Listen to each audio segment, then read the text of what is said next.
Big TV భక్తి సమాచారం WhatsApp ఛానల్లో జాయిన్ అవ్వండి. అన్ని విశేషాలు ఎప్పటికప్పుడు తెలుసుకోండి. నమస్కారం.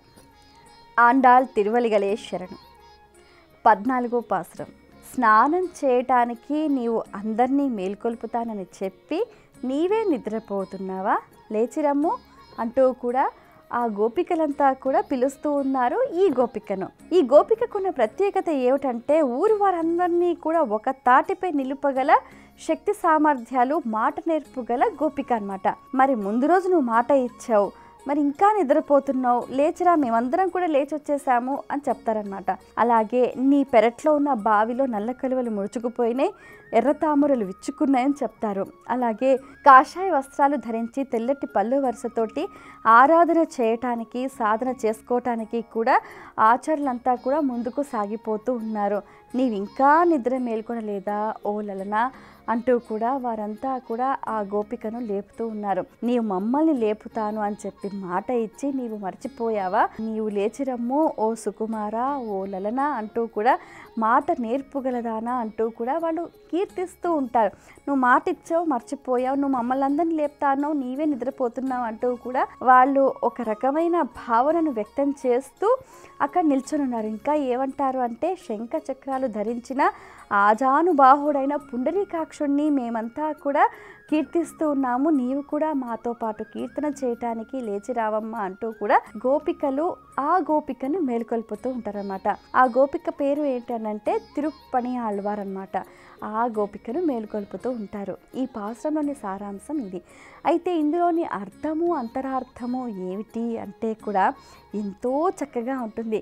ఇక్కడ చాలామందికి అంటే పాసురాలు కొత్తగా వింటున్న వారికి ఏమనిపిస్తుంది, ఈ నిద్ర మేల్కొల్పటము, ఈ స్నానము, ఈ గోల రోజు మనం చేసే పనే కదా అని అనుకుంటూ ఉంటారు. కానీ స్నానం చేయటానికి మేల్కొల్పితే ఇక్కడ స్నానము అంటే ఏమిటి అని అంటే సబాహ్య అభ్యంతర శుచిహి అన్నమాట.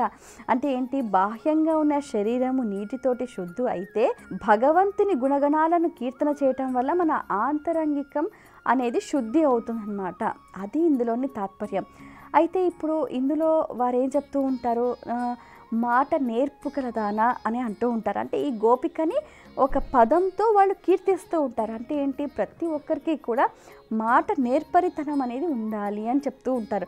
అంటే అటువంటి గుణాన్ని మనం పెంపొందించుకోవాలి. ఏదైనా కూడా సమయస్ఫూర్తితోటి మనం వ్యవహరించాలి కదా. ఎవరిని నొప్పించకుండా, తానొవ్వకుండా, పరిస్థితిని గమనిస్తూ మనం సమయానుకూలంగా వ్యవహరిస్తే మన కష్టాలే ఉండవు కదా. అలా కాకుండా మనం ఇష్టం వచ్చినట్టు మన ప్రవృత్తిని మనం ప్రదర్శిస్తే కష్టాల పాలవుతాం, అభాస్ పాలవుతాం, నిందలు, అపనిందలు, అవమానాలు మనకు ఎదురవుతూ ఉంటాయన్నమాట. అయితే వీటన్నిటిని తప్పించుకోవడానికి ఏం చేయాలి అంటే మాట నేర్పుగలదానా. ఇక్కడ మాట అనేది ఒక మంత్రంగా ఉండాలన్నమాట. అందుకనే చెప్తూ ఉంటారు, ఏదైనా మాట్లాడే ముందు ఆచితూచి మాట్లాడాలి. ఒక మాట మాట్లాడే ముందు మనం ఆ మాట మీద నిలబడగలుగుతామా లేదా, ఇది మనం చేయగలుగుతామా లేదా, మనం అనుసరించాకే ఇంకొకరికి చెప్పాలి అనమాట. అలా చెప్తూ ఉంటారనమాట. నువ్వు మాకు మాట ఇచ్చావు, నువ్వు మమ్మల్ని లేపుతా అన్నావు, అయినా నువ్వు ఇంకా నిద్రపోతున్నావు, నువ్వు లేచిరా, నీకోసం మేమంతా ముందే లేచి చన్నీళ్ళ స్నానం చేసి నీ ఇంటి ముందు నిల్చొని నిన్ను కూడా తీసుకెళ్దామని వేచి ఉన్నాము అంటూ కూడా చెప్తూ ఉంటారనమాట. ఇంకొక విషయం ఏంటంటే ఇక్కడ నల్ల కలువలు ముడుచుకున్నాయి అంటే ఏంటి, నలుపు అనేది దేనికి సంకేతం, మనకు తామస గుణానికి సంకేతం అన్నమాట. నలుపు అజ్ఞానానికి సంకేతం. అవన్నీ కూడా ముడుచుకుపోయినాయి. ఇప్పుడు ఎర్ర తామర పుష్పాలు వికసిస్తున్నాయి అంటే ఏంటి అంటే అక్కడ మనకు జ్ఞానోదయం అవుతుంది.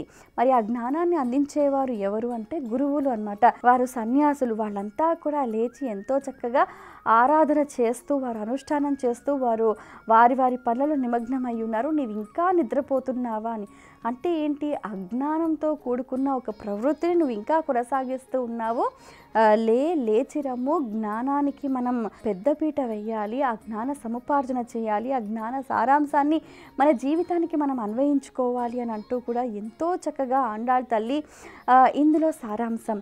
ఇంకా ఏం చెప్తూ ఉంటారనంటే వారు ఎటువంటి పరమాత్మ స్వరూపాన్ని వారు స్మరించుకుంటూ ఉన్నారు అనంటే శంఖము చక్రము ఆజానుబాహుడైన పుండరీకాక్షుడుని వారంతా కూడా ఆరాధన చేస్తున్నారు, నామస్మరణ చేస్తున్నారు. ఇక్కడ మనం గమనిస్తే శంకు అంటే ఏంటంటే లక్ష్మీ స్వరూపం అని చెప్తూ ఉంటారు. ఏదైనా శంకులో పోస్తేనే తీర్థం అని కూడా అంటూ ఉంటారు. శంకు అనే దాంట్లో 33 కోట్ల దేవతలు కూడా నివాసం ఉంటారు. అందుకనే శంకు తీర్థంతో అభిషేకం చేస్తే సకల దేవీ దేవతల అనుజ్ఞచే వారిచే ఆ జలాన్ని పరమాత్మకు సమర్పిస్తే అప్పుడు భగవంతుడు సంప్రీతి చెందుతాడు అన్నమాట. అలా చెప్తూ ఉంటారు. ఇప్పుడు మనం ఏదైనా కూడా యుద్ధానికి వెళ్ళినా శంఖాన్ని పూరిస్తామని చెప్తూ ఉంటారు. అంటే ఆ శబ్దం అనేది, ఆ ఓంకార నాదము అనేది కూడా ప్రణవ స్వరూపంగా కూడా మనకెంతో శక్తిని, చైతన్యాన్ని, జ్ఞానాన్ని, వికాసాన్ని మనకు అందిస్తూ ఉంటుందన్నమాట.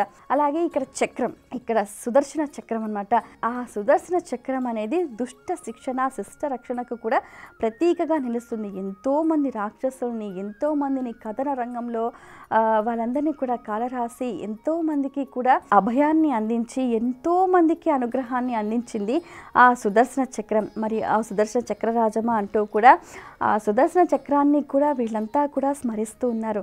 ఇక ఆజానుబాహుడు అయిన ఆ అరవింద దళాయదాక్షుడు, అలాగే పుండరీకాక్షుడు అయినటువంటి, అంటే ఎంతో భాగవతోత్తమ గుణ సంపన్నుడైన ఆ పరమాత్మని స్వరూపాన్ని మనం కీర్తిస్తున్నాము అని అంటే నిజంగా ఒక భావన, ఒక స్ఫురణ ఉన్నప్పుడు ఏమవుతుందనంటే మనం తలవగా ఇప్పుడు మనకేం చెప్తూ ఉంటారు మన పెద్దలు, తినగా తినగా వేప తీయగుండు అని అంటూ ఉంటారు కదా.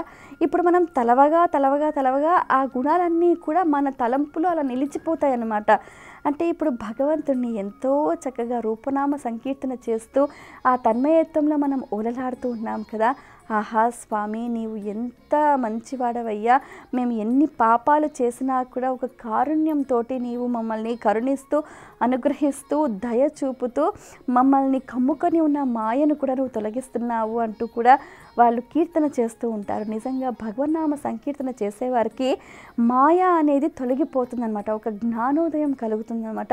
ఒక ప్రకాశవంతమైన జీవనానికి నాంది పలుకుతూ ఉంటుంది. అందుకనే ఈ ఆండాళ్ తల్లి కూడా తాను ఒక్కతే ఈ వ్రతం చేయకుండా అందరి చేత చేయించింది. ఎందుకంటే ప్రతి ఒక్కరి జీవితంలో కూడా జ్ఞాన వికాసం అనేది అలా ఉదయించాలి అని.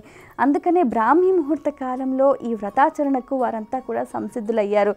చల్లనీళ్ళ స్నానం చేస్తూ, భగవన్నామ సంకీర్తన చేస్తూ, నిజంగా ఒక విరహ తాపంతో కృష్ణుణ్ణి చేరుకోవాలి అనే ఒక సంకల్పంతో వారు చేసే ఆ వ్రతాచరణ అనేది మనకు సిద్ధిని అనుగ్రహిస్తుంది అని కూడా మనకు ఈ పాసురంలోని తాత్పర్యం మనకు తెలియచేస్తుంది. స్వస్తి. For more videos like this, subscribe Big TV channel.